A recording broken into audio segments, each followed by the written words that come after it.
Hello, everybody. This is Nick Totaro, Professor of Information Technology and Computer Science, Lakeland Community College. Let's talk about some cybersecurity issues. Specifically, let's talk about vulnerabilities, threats, impact, and risk. And I think the best way to do this is to start a very simple conversation and expand that into the cybersecurity world. We have been dealing with vulnerabilities, threats, impact, and risk forever. If you're my age and used to watch some of the old Saturday morning cartoons or something like that, or even late at night after a certain time, they would run these public service announcements.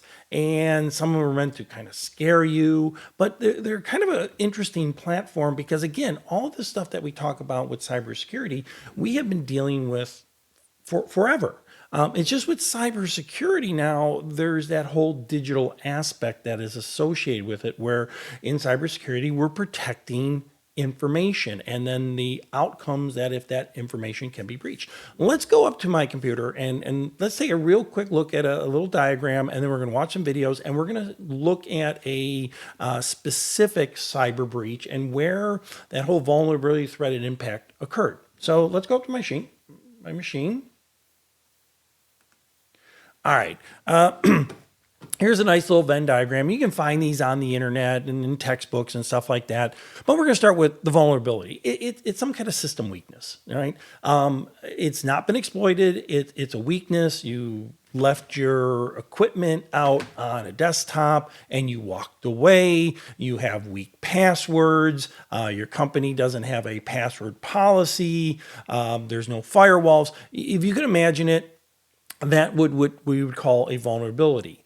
A threat is the perceived danger based upon that given vulnerability. What could somebody potentially do to that vulnerability? If I leave my equipment, my phone, my computer on a tabletop and I walk away and I get distracted or whatever, and I come back and it's gone, the vulnerability was I left that open. There was a weakness in my thought process, and by leaving that hardware open.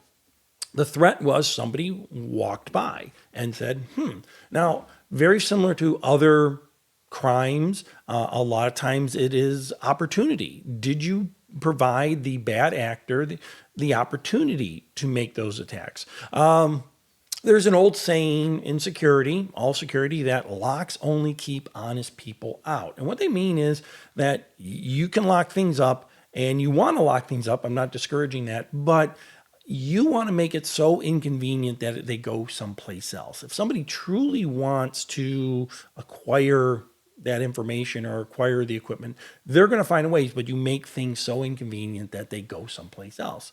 And finally, not finally, but then we had impact. What happens if there is some kind of disruption?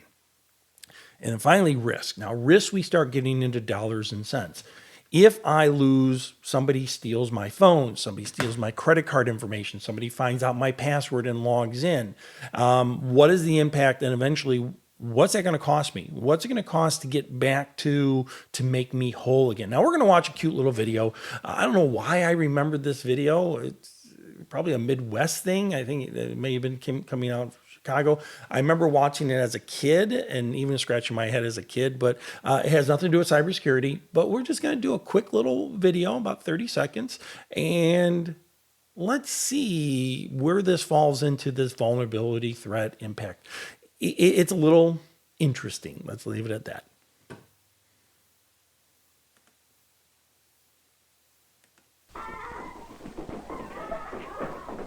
Oh, here they come again.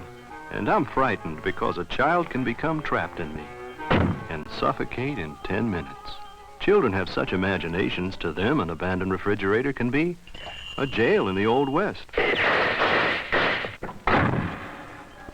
If I must be stored, make me safe by one of the methods described in this free booklet.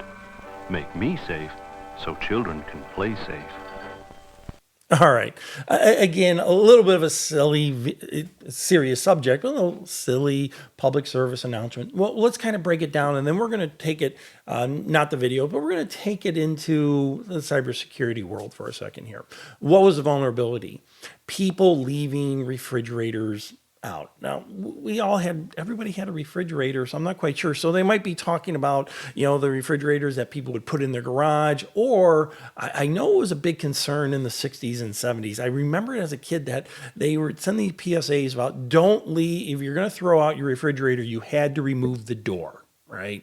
So they made this big thing. I even remember, I don't know why I can remember certain things, but I remember there was an episode of Dragnet where the two actors go jumping over piles of stuff and they pull the door off and so it must have been a serious concern in the 60s and 70s. So there is the vulnerability is basically, an unused refrigerator with a fully functioning door. Right. The threat would be what potentially could happen. Child could crawl in, bad things. Impact, obviously, you don't have to go down that. Impact would be very devastating. Child can get hurt or worse. And then risk, we don't want to put, dollar value on the risk, but what would it require to make us whole? You know what, a child getting hurt or worse, you can never be made whole. So even though there's a little bit of a silly video, you can take this paradigm of vulnerability, threat, and impact and apply it to pretty much any security situation. Now let's take a look at a real situation, a little case study here. One that I've always, when I first heard about it, I find amusing, but it wasn't amusing.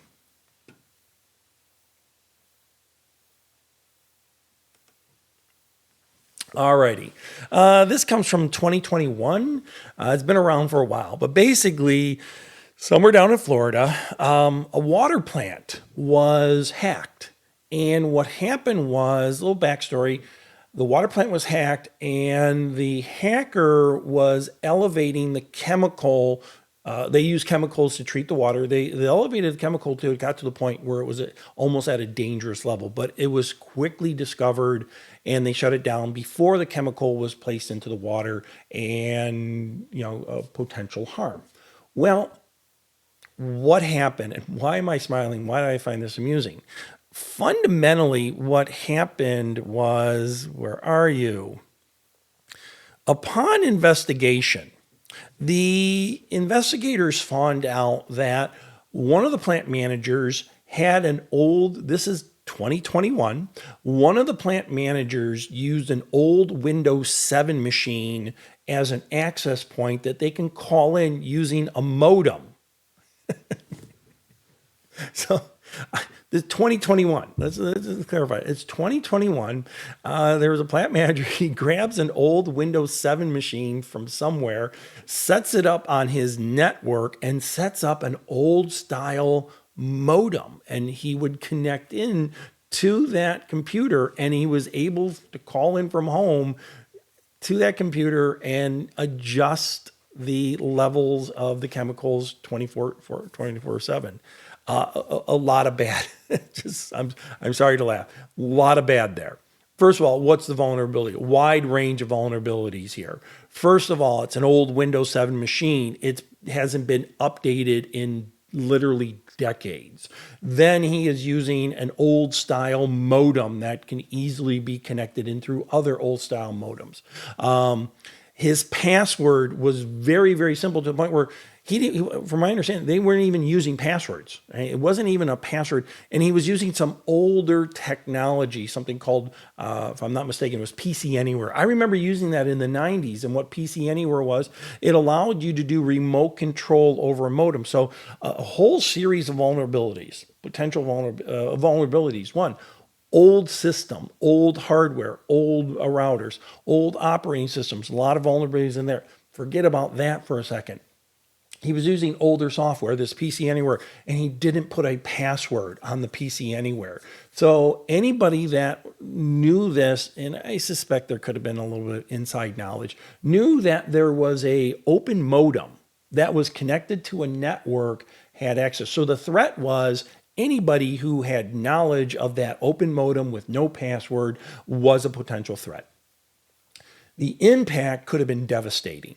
The impact was the bad actor began to elevate the chemicals in the water. Now they use chemicals to treat the water, but at a certain level, it becomes dangerous. So they can use a certain level and it's not dangerous, but at a certain, so the bad actor began to elevate it. Fortunately, there were individuals at the water treatment site that were noticing this. They were noticing that the chemicals were being placed inside the water, and they stopped it before they had really serious situation. Overall risk was basically the impact could have been devastating, but they were able to catch. The risk could have been how much does it cost to restore back to normal, right? So the chemicals never got to that dangerous level, but can you imagine if it was? That would have significantly affected everybody in that community. They couldn't release the water. They would have to flush the systems. I'm not quite sure. It could have cost, the risk value and cost could have been millions of dollars, for that situation. So let's wrap this up a little bit.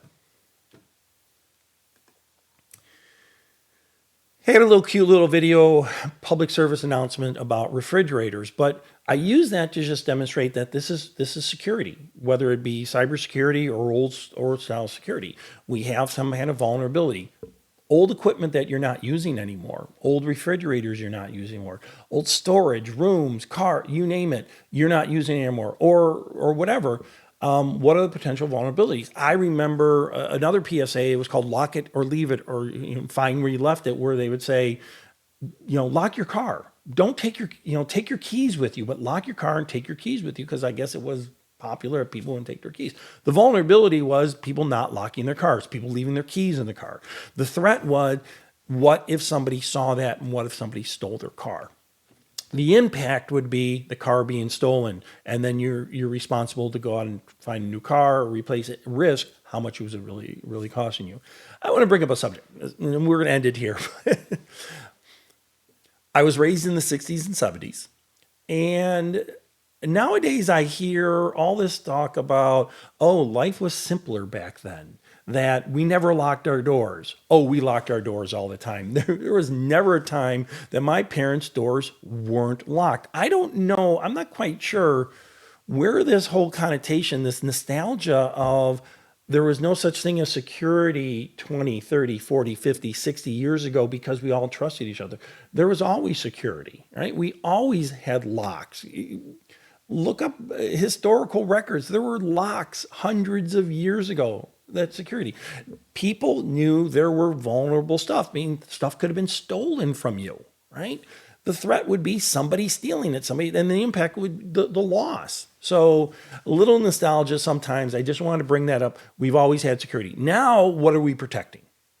We are protecting the information, right? Before we might have been, and we're protecting hardware, we're protecting information. Before we might be protecting money, private stuff, whatever, property. Same thing. We locked our doors, right? Let's put it that. We locked our doors. We locked the doors of our cars. We kept our car keys, you name it. So a little bit of kind of going back in time and looking some PSAs, but we can take any security situation and equate it down to vulnerability, threat, impact, and the eventual risk. All righty. Let's go learn something.